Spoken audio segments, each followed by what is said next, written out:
नमस्कार मेरे प्यारे दोस्तों, कैसे हैं आप सभी। उम्मीद करती हूँ आप सभी अच्छे होंगे। तो दोस्तों, आज मैं लेकर आई हूँ खौफनाक शर्त का पार्ट 4।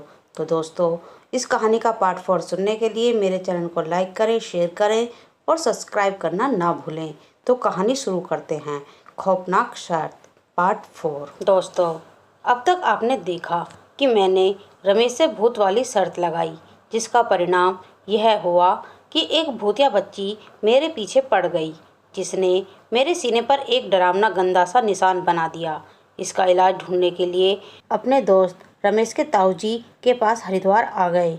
उन्होंने हमें एक किताब में लिखी कहानी पढ़कर सुना रहे थे, जो सुषमा पर थी। कहानी को जानने के लिए पिछली कड़ियों को पढ़िए।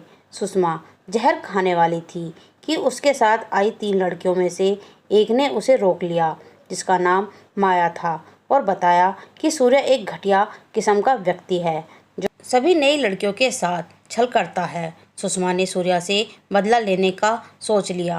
वह अपने साथ माया को भी शामिल कर लिया और अब वह 2 थीं, जिससे उसका साहस भी बढ़ गया था। माया ने पहले सुषमा को एक और सत्य से परिचय कराने के लिए महल की पुरानी सेविका कांता के पास ले गई। कांता ने माया को देखते ही कह दिया कि तू शोभावती की लड़की है ना। सुषमा: कौन शोभावती? कांता: तू अपनी माँ के बारे में नहीं जानती। सुषमा कहती है, मैंने अपनी माँ को कभी नहीं देखा ही नहीं है। कांता कहती है, शोभावती तुम्हारी माँ है और तुझे किसी ने बताया नहीं, यह तो गलत है। कांता ने शोभावती बता दी जो उसके साथ घटित हुआ। सुषमा को यह सुनकर दुख हुआ और उसने इस परंपरा को खत्म करने का प्रण लिया। अब सुषमा और माया दोनों मिलकर सूर्या की जासूसी करती और उसके भेद कमजोरी ढूंढने का प्रयास करती। महीनों तक जब सूर्या की किसी कमजोरी का पता नहीं चला, तो सुषमा और माया दोनों बहुत ज़्यादा हताश हो गई। वह एक तरफ अपने शरीर के साथ खेल रहे दरिंदों से जूझ रही थीं और दूसरी तरफ उसे अपने बापूजी शक्ति की शिक्षा साहस दे रही थी। फिर एक दिन एक 15 वर्ष का लड़का, जिसे नपुंसक बनाकर रानियों की खिदमत के लिए रखा गया था, उसका अचानक सुषमा के पास आना हुआ और कहने लगा, जब चांद कंबल ओढ़कर सो जाएगा, दियों में तेल कम होगा, तब उनसे ऊंचा कोई और होगा। यह कहकर वह दौड़कर ओझल हो गया। सुषमा कुछ समझ नहीं पाई। तभी माया आ गई। यह दोनों दिन में दोपहर और रात को बहुत देर बाद मिलती हैं। बाकी समय ये यातनाओं का शिकार होती रहती हैं। माया ने पूछा, वह लड़का यहाँ वेश्यालय में कैसे? तो उसने बताया, पता नहीं, अचानक भागकर आया और कुछ बोलकर भाग गया। मुझे तो कुछ समझ नहीं आया। तब माया ने उत्सुकता से पूछा, क्या बताया उसने? सुषमा ने वह पहली उसे बता दी, जब चांद कंबल ओढ़कर सो जाएगा, दियों में तेल कम होगा, तब उनसे न ऊंचा कोई और होगा। माया का दिमाग पहेली में तेज था, तो उसने इसका हल निकाला। जब चांद कंबल ओढ़कर सो जाएगा, अमावस्या दियों में तेल कम होगा, देर रात, क्योंकि जलते दियों में देर रात तक तेल कम हो जाता है, तब उनसे न ऊंचा कोई और होगा। महल के शीर्ष पर अमावस्या को, देर रात महल के शीर्ष पर हल निकाला गया। माया ने कहा। सुषमा को मन ही मन प्रसन्नता हुई कि उसकी सहेली होशियार है, पर अभी एक दिक्कत थी। वह महल के अंदर नहीं जा सकती थी, क्योंकि कोई भी दासी जो वेश्यालय में हो, उसे महल में किसी विशिष्ट कार्य या महल के किसी व्यक्ति के लिए जा सकती थी। अब उसे महल में चुपके से जाना और वापस आना, वो भी एक रात रुककर। उन्होंने एक योजना बनाई कि वह सेनापति को अपना मोहरा बनाएंगी। वह उसे लुभाएंगी और महल दिखाने के लिए कहेंगी और उसे नींद की दवा पिलाकर उसके कमरे में ही सुलाकर फिर अपना काम करेंगी। सेनापति को चुनने का एक खास कारण था। सेनापति 4 माले पर रहता है और सैनिक 3 माले तक ही हैं। महल के वरिष्ठ लोग रहते हैं 5वें माला पर, राजा और रानियां। महल 7 माले वाला है। अब माया का काम था, क्योंकि माया खास तौर पर सेनापति की सेविका है। उसने सेनापति को शराब पिलाई और अपने जिस्म को नोचने दिया। फिर अपनी इच्छा रखी कि हमें राजमहल घुमाएं, रात भर आपके साथ आपके शयन कक्ष में रहना चाहती हूँ। सेनापति ने भी मर्दाना अंदाज में कह दिया।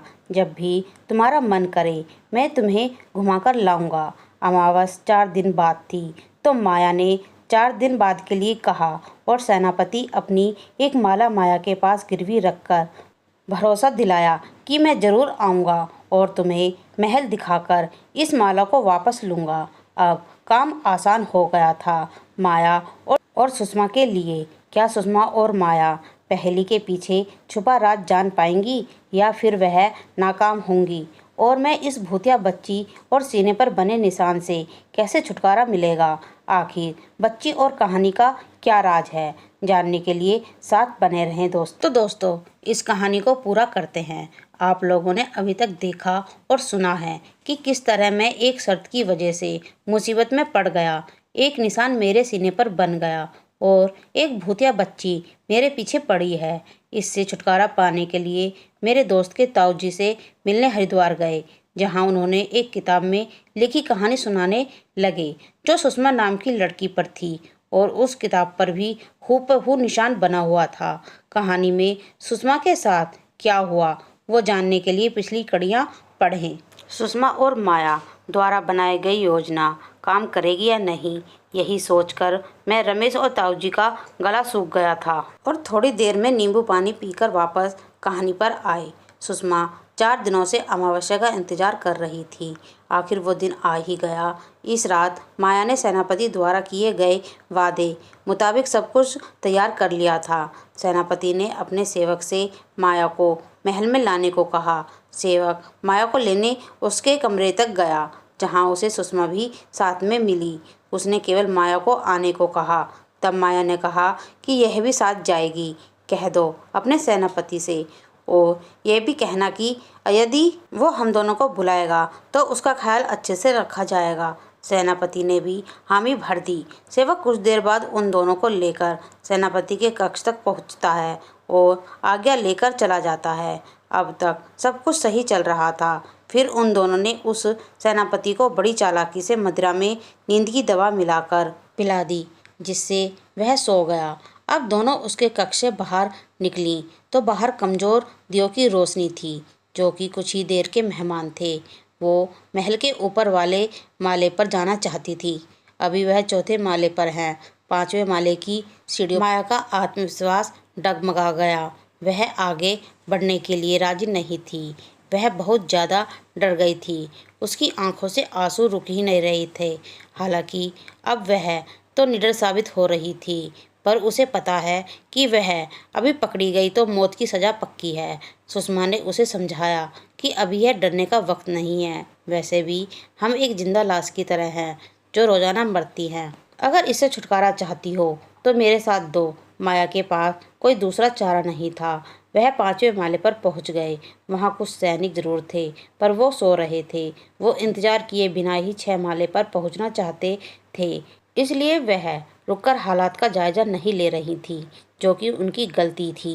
6ठे माले पर जाने वाली सीढ़ियों के दिए बुझ गए थे, इसलिए वहाँ अंधेरा था जिसे कुछ दिखाई नहीं दे रहा। वे दोनों फिर भी आगे बढ़ रही थीं। तभी अचानक उनसे कोई टकरा गया। वह बहुत ज़्यादा डर गई। तब एक आवाज़ ही आई कि डरो मत, मैं सेनापति का सेवक हूँ, मैं तुम्हें कुछ नहीं करूँगा। अब जाओ, जो तुम्हें करना है करो, पर मेरा नाम मत लेना। उन दोनों की जान में जान आई। वो अब 6ठे माले को पार कर रही थी। अब वे 7वें माले पर पहुंच ही गई थी कि 2 लोगों की आवाज़ सुनाई पड़ रही थी। एक कोई औरत थी और एक की आवाज़ जानी पहचानी लग रही थी। सुषमा बोली, यह सूर्य है। हाँ, यह वही है, पर साथ में कौन है? जब गौर से उनकी बातें सुनी तो पता चला कि वह सूर्य की कोई प्रेमिका है और किसी को मारने की योजना बना रही हैं। अरे नहीं, यह तय राजा को मारने की योजना है। यह तो बहुत बड़ा षड्यंत्र रचा जा रहा है, माया बोली। तब किसी के आने की आवाज़ सुनकर सुषमा सीढ़ियों के पास रखा गोला बारूद वाली डिब्बी में घुस गई और माया को भी आने को कहा। माया चाहती थी कि उनकी पूरी योजना सुनूं। यह गलती उस पर भारी पड़ी। उसे सूर्य के रक्षक ने पकड़ लिया, सूर्य के सामने ला पटका। सूर्य उसे देखकर आग बबूला हो गया। उसने माया से पूछा, और कौन है तुम्हारे साथ? माया ने कहा, कोई नहीं, मैं अकेली हूँ। सूर्य की आंखें लाल हो गई थी। उसने अपनी कमर पर बंधा चाकू निकाला और पास ही जल रही मसाल पर गर्म करने लगा।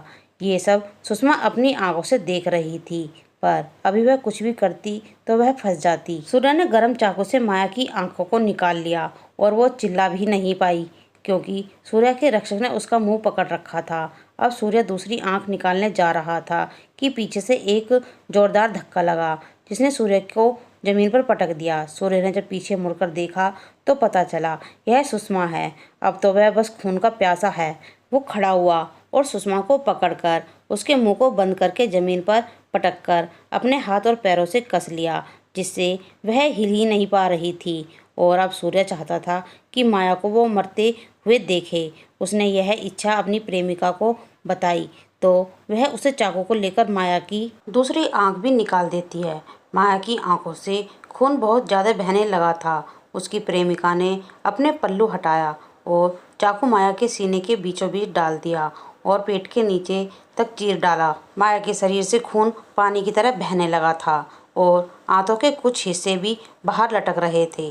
कुछ ही क्षण में माया शांत हो गई। अब वो औरत सुषमा की तरफ बढ़ रही थी।